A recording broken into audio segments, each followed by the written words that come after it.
So, Gabrielle, you had an interesting experience using unseen therapists with a group. And let me say, first of all, you're unique in this field because you're not only a therapist per se, but you're also a medical doctor, right? That is correct, Gary. Okay. And those who don't know you, let me just emphasize that you have basically shifted your entire medical practice so that you use EFT, primarily the unseen therapist, rather than drugs and surgeries and all the other standard kind of stuff, yes? Correct. Correct statement. All right. Tell us just a little bit about that before we get into our regular topic. I mean, why do you do that, and how do you do that, and what are your results, that kind of thing? Well, it's written in your book, but I will just summarize that I've never enjoyed treating symptoms. I always thought that was the silliest thing to do, to prescribe drugs or whatever and look at symptom level only. So early on in my medical career, I already started wondering, is this sensible? Is this normal? Is this the way to go? But we didn't have EFT back then. I go maybe 30 years back when I started as a doctor. So the moment I learned EFT, I was very happy. And I first noticed results with myself. I had migraine headaches and backaches, and those went away completely. So that got me interested. And from then on, I started working with EFT and stopped using drugs and prescriptions altogether. And I'm really happy with that. And how do your results compare? I have beautiful results. I'm always very happy when people come to me because they know I have a medical background, although I try to keep that away from it as much as possible. But I'm always completely happy when people come to me with the specific goal of getting rid of medication and stopping with all kinds of, painkillers and whatever else is prescribed. And so I do get a selection of people that are interested in looking at lifestyle, at looking at resolving these kinds of issues, and they are open, to the approach of looking at emotional causes of problems, not at treating symptoms. And so that brings me a little bit to kind of a segue to what we want to talk about today, because you started off with the tapping form, and then later on came the spiritual form, the unseen therapist. And so are you using the unseen therapist only, a little tapping, mostly unseen therapist, half and half? What would you say? Personally, I always use it. Unseen therapist is always present in my meetings with everybody. I do not use it with every single client that I have because not everybody is ready to work with unseen therapists. So it's a bridge too far. But so I do tapping a lot, but I do unseen therapist quite a bit. And I would say what I do with new clients, I always say there's two official forms now. We have the tapping form and a meditative form. And interestingly enough, sometimes you sort of think, this person will probably not be, open to meditation. I had this huge police officer.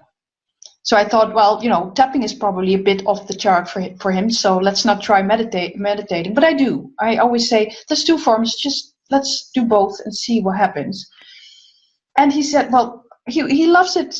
He said, forget the tapping. I want to do this meditation on love all the time. So he does it himself. He does it when we work together. That is so much fun. Yeah, and you're right. Not everybody is ready for this more advanced version. So that brings us to our segue and our main topic. You used the unseen therapist to address a group of your students here recently. And you had them pick out, now I'm just sort of saying it myself, but I'm going to have you, fill in the details.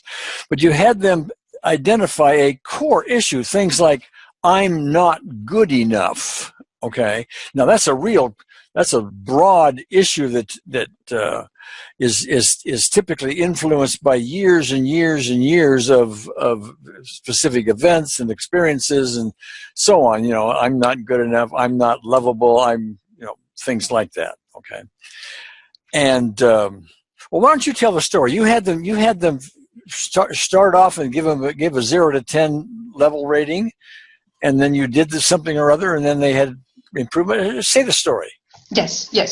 So I had a group of students in preparation of the Optimal EFT course that we will be allowing people to follow in a very short while in the Dutch Gary Craig official EFT center. So in preparation, I'm going to interrupt you just so people know you are the director of that Dutch center. I didn't tell people that before, so yes, go ahead. And so, I mean, the core negative belief of I'm not good enough, or I'm bad, or I'm worthless, it's the biggie that's in the metaphor with the tabletops and the table legs, the big one that really results from all the very early childhood stuff. And it's big, as you said. But anyways, so we were in a nice space. This whole group was very interested in meditating and in understanding what unseen therapist is about. And we had done some meditations for personal issues. The whole group was one of the people in the room. And then I wanted to do your beautiful ballroom meditation, the guided meditation. Okay, I'm sorry to interrupt, but just for those listening in, the ballroom meditation is something that I developed within our Optimal EFT course membership. But it's basically it gives the idea of everybody is in the same room, like it's a ballroom, and it's filled with love, and we share love with one another. I mean, there's more details to it than that, but that's the essence of it. Right? So, all right. Yes. So go ahead. I'm sorry. So, because you're floating around and having, a nice time in the ballroom as your essence, as balls of light in the meditation, all of a sudden I thought, why don't we try something, big? Because you enter this ballroom, you're a ball of light, you're your essence, nobody's judged, your past is gone. So I thought that might be a very nice way to address your core negative belief, such as I'm not good enough or I'm not lovable.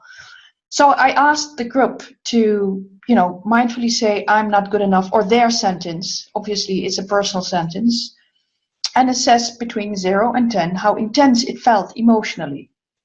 And this is a group of seasoned EFTers, the tapping form of EFT.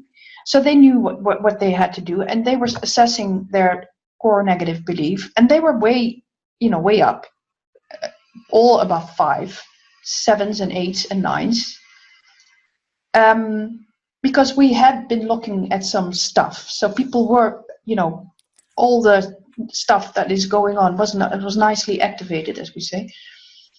And then I did the meditation, the guided meditation, and that takes maybe 5-6 minutes.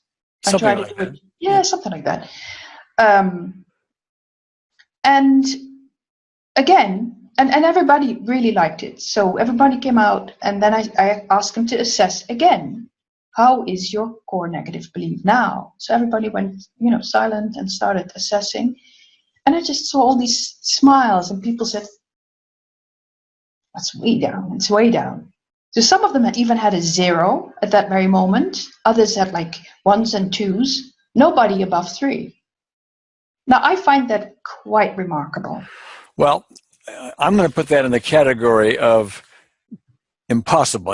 Impossible meaning other conventional techniques really can't do that kind of thing, especially in 5 or 6 minutes. Okay, to knock the center out of something, even if it's only temporary. Okay, which may be the case because you really didn't have a chance to get down to the details and customize it with every person.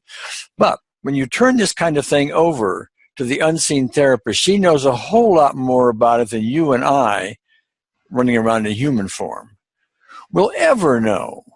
And she knows a whole lot more than people who try to do tapping, although tapping can be a very effective thing.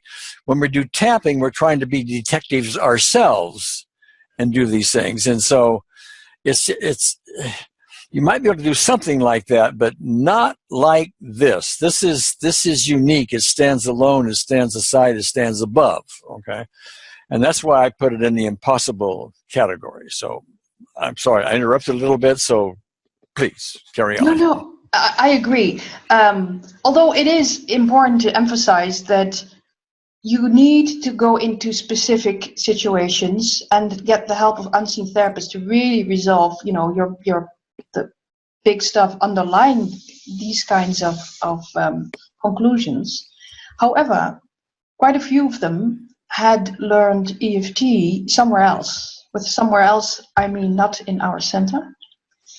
And some, we're not going to name names, but anyways, so quite a few of them were used to tapping on conclusions only, or follow these tapping scripts for low self-esteem and tapping scripts for, I don't know, feeling low and out of, I don't know, not successful and what have you. So all these very global, silly things that give EFT, in my view, a bad reputation, because people start following these silly tapping scripts and go nowhere.